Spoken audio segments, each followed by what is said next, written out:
Georgia lawyers Bob and Irreverent D talk law. Listen up for stories about how things really happen in our legal system. Who are these guys? Dwayne Singleton, Irreverent D, is a criminal defense attorney in the state of Georgia.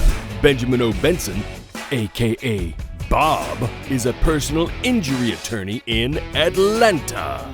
Today, Bob and Irreverent D welcome back Doug Rohan. Now, sit back and take a listen as Bob and Irreverent D talk law. The clock is running. The clock is running. We're on the clock. Hey, welcome to the Bob and Irreverent D Talk Law podcast. I'm Bob. That's short for B.O.B. Benjamin O. Benson of the Bob Law Firm. We're here in Atlanta. We practice personal injury and we represent small businesses. I'm joined, as always, by our favorite Irreverent D, Dwayne Singleton of the Singleton Trial Lawyers Group, and our good friend, Doug Rohan. Doug, tell us a little bit about your practice. Thanks for having me. First off, these are always fun. I love sharing some stories with some other colleagues. My name is Doug Rohan with Rohan Law PC. I'm primarily out of Sandy Springs, Roswell area doing workers' compensation and criminal defense. I've had my own practice for about 10 years now. If you want to follow us on social media, Rohan Law PC on any platform you choose. And of course, our website at rohanlawpc.com. Now, the reason you're back is because we got going on this news article about this guy who withdrew his guilty plea in a previous episode. Mm-hmm. And we said, good night. There's so much to talk about. We need to have you back. Let's talk some more about it. I love it. So, buyer's remorse. I don't want to be in prison. For the guy who withdrew. So just for context, mm-hmm.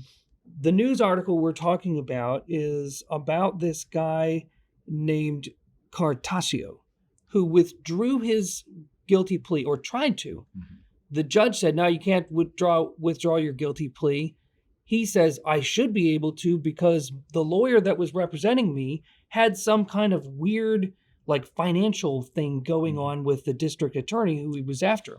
And right. I think that this attorney advised me to plead guilty because of his thing going on with this mm-hmm. district attorney. And the trial court said, shut up. No, we're not doing that. And the Court of Appeals says, you probably should look into this mm-hmm. and decide. So we don't actually know whether he's going to be allowed to mm-hmm. withdraw his guilty plea. But that brings up just all these things that we started mm-hmm. talking about.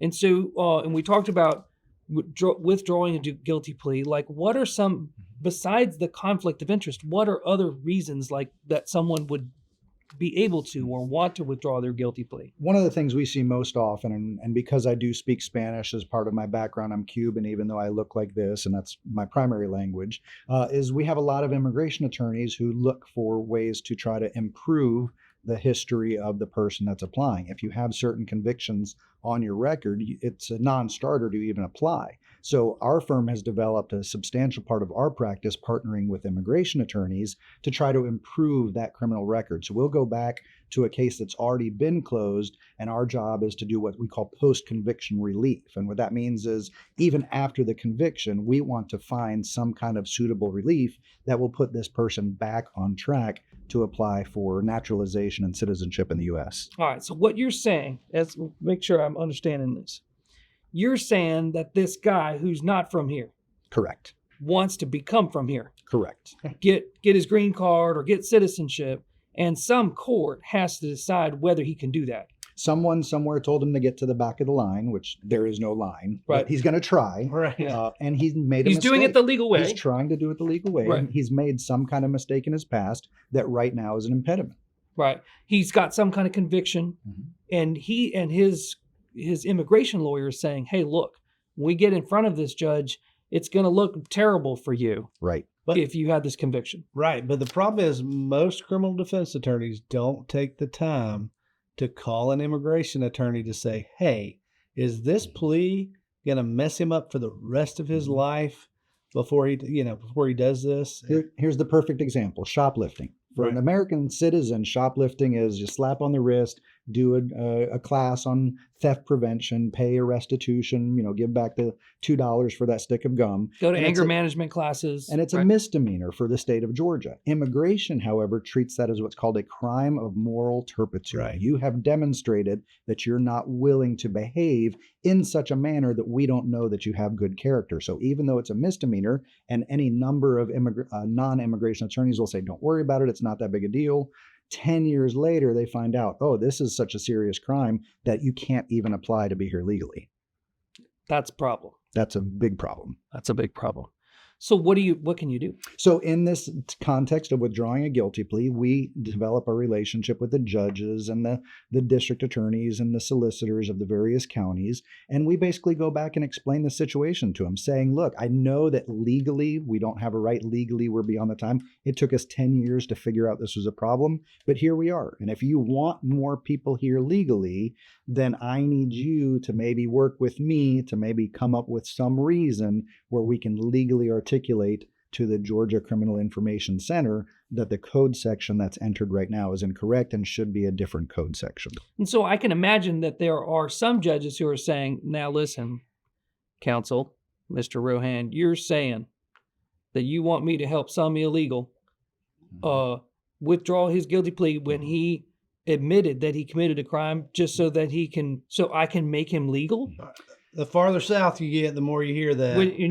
When you're in Emville, Georgia, Right. like that's what you hear, isn't it? Right. And that's one of my favorite things to share. We won't get too much into politics, Right. but based on my appearance and based on my reputation in the community, that is something that comes into play. And the way I explain it, one example that I use as a clear example of what's going on, an undocumented individual was caring for his citizen son. Well, that citizen son came here when he was 7 years old, had an accident, is incapacitated. Well, they've been here now and the son is 17 years old, and it's about to be in a position where if the dad doesn't stay here legally to care for his incompetent son, then that son is going to become a ward of the state. So a DUI, which the state has a strong interest in making sure that stays on your record, it's the only conviction that a jury can be told about in the jury box when you're charged with a new crime. Right. I was able to get a very unsympathetic judge to agree that it was best in this situation to remove that from his record because he had demonstrated 20 years of good behavior to now allow him to apply for citizenship and care for his incapacitated soon-to-be adult son.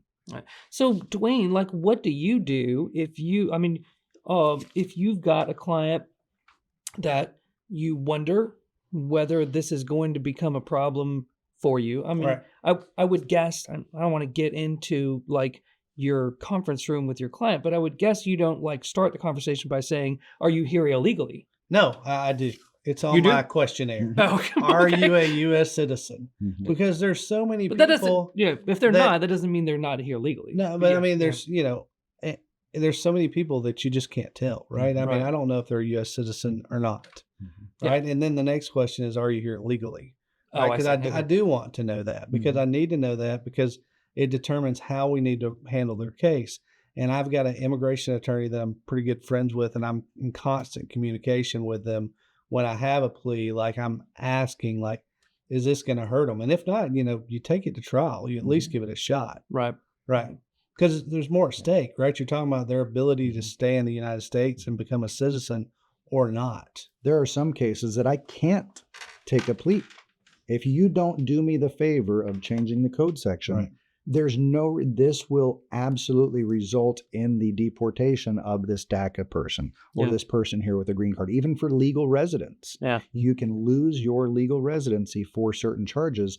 I can't Really? plead guilty. If I have a green card, Mhm. I have we call it LAPR, right? Uh-huh. Legally admitted for permanent residence. Yeah. If I'm legally admitted as a permanent resident, and I do one of these crimes, Of moral they can- turpitude. they can kick me out. When you're up for renewal again, they can deny your renewal. But I thought permanent resident was permanent. You don't have to get it renewed. Not a citizen. Not a citizen. I had a client one I did time, not know we this. reduced it to an ordinance violation and he spent a month in jail. That was our plea deal. Just so that you wouldn't have to Mhm. plead guilty to something that would affect his Yeah. thing. So he got Oh. punished, but it didn't destroy him. I'm going to derail things. I'm going to share a different story than we shared before, but this is my absolute favorite situation like this. Right. I had a case out in Paulding County where there was a young man who had already been deported, came back legally, showed up, and his old friends wanted to reconnect. Well, old friends were drug dealers now. So invite him over for a Super Bowl party. He comes in with his brother and his wife, and within 10 seconds of him being there, one of the guys has a broken jaw, and my guy is being charged with aggravated assault. It's because they were doing a shakedown. They told him to buy drugs. I'm here illegally. I'm not going to buy drugs. I said, well, then we want your money. So he got the best of the fight, and those individuals pressed charges after they sweeped all the drugs off the table. Wait, hang on. That was way too fast. Because we've got time. I know we only have 3 seconds, but you're saying your guy goes guy. into a party, they shake him down and say, buy these drugs. He says, no, I'm not going to do that. And they say, we're going to give me your money anyway. Give me your money anyways. He hits them and then breaks his jaw. And then they go after him and convince the district attorney to come after him. At least for the accusation. So I come in at the point of a immunity hearing. We lose the immunity hearing because it's still 50-50. So the prosecutor's like, look, we've got $30,000 in hospital bills. This guy's got a broken jaw. I need jail time. And I said, I can't have jail time. So a couple days passed by. You can't have jail time because it's going to affect his ability his immigration stuff. Right. So I call him on a Friday afternoon and I say, look, I'm going to talk. You're going to listen. I'm going to hang up the phone. You're going to think about it all weekend. And then you're going to call me back on Monday. And my offer to him was, if this was a misdemeanor, which is what we were trying to get. This is the message you're leaving for the prosecutor? Yeah. Okay, got it. Don't say anything. Just think about it. You need 6 months in jail for a misdemeanor. The guy's got a 3-year-old. Christmas is in the middle of that 6 months. Mm-hmm. My guy's going to turn himself in, come off bond, turn himself in for 3 months. Right. You're going to let him out 48 hours for Christmas. He's going to come back in, stay in for another 3 months, and then you're going to dismiss the charges. Prior to sentencing. I'll take care of the medical bills. You don't have to worry about it. You get your medical bills paid. You get your 6 months in custody, and everybody's happy. How did you take care of the medical bills? Because from personal injury law, a $30,000 medical bill isn't a $30,000 medical bill. Oh, God, I didn't even think about that. So you negotiate that down to $7,000. The family's more than happy to pay $7,000. Right. District attorney calls me up on Monday. He was like, you're right. If you had just told me that, I would have laughed in your face. But after I thought about it all weekend, that's a perfect solution. Tell me why it's brilliant. It's just brilliant to turn him in off a bond. Just to, a lot of times you'll leave them in jail, especially if I find out somebody's illegal. I'm like, don't bond them out. Let them get their time in now. Let them get their pound of flesh, and we can get this thing dismissed later on. I had a young lady who went and keyed her boyfriend's car. Oh, no. Okay. And she had broke his front windshield. She turned out that she didn't have her citizenship, but she was a DACA student or whatever. So it was going to mess up her whole world. So we left her in there for 3 months and they dismissed her charges. Yep. Yeah. Because they figured, okay, she's paid her time. Well, yeah, I told the DA, I'm like, look, her family's mad at her. Everybody's upset with her. So they're letting her stay in there. Just she'll learn her lesson. Dismiss this. I don't want to ruin her whole life. She's got a college scholarship to UGA next year. Oh, wow. Yeah. Wow. That's brilliant. And she promises not to break up with this boyfriend again. No, she won't do it again. Well, the bad thing was there was another little girl with her, but she's a U.S. citizen, did the same thing. She gets like a fine and a slap on the wrist, right? It's a huge difference. So that's one of my favorite arguments. I can't do any favors for somebody that's not a citizen. You're doing the opposite. You're prohibiting what is a draconian punishment of exile. Right. And being separated from their family, typically. Yeah. Wow. That's a lot to think about. Thank you and we're out of time. Thank you for joining us. Make sure you subscribe. Make sure you send us an email to bobandidtalklaw@gmail.com. Producer Steve? Yes. bobandidtalklaw@gmail.com.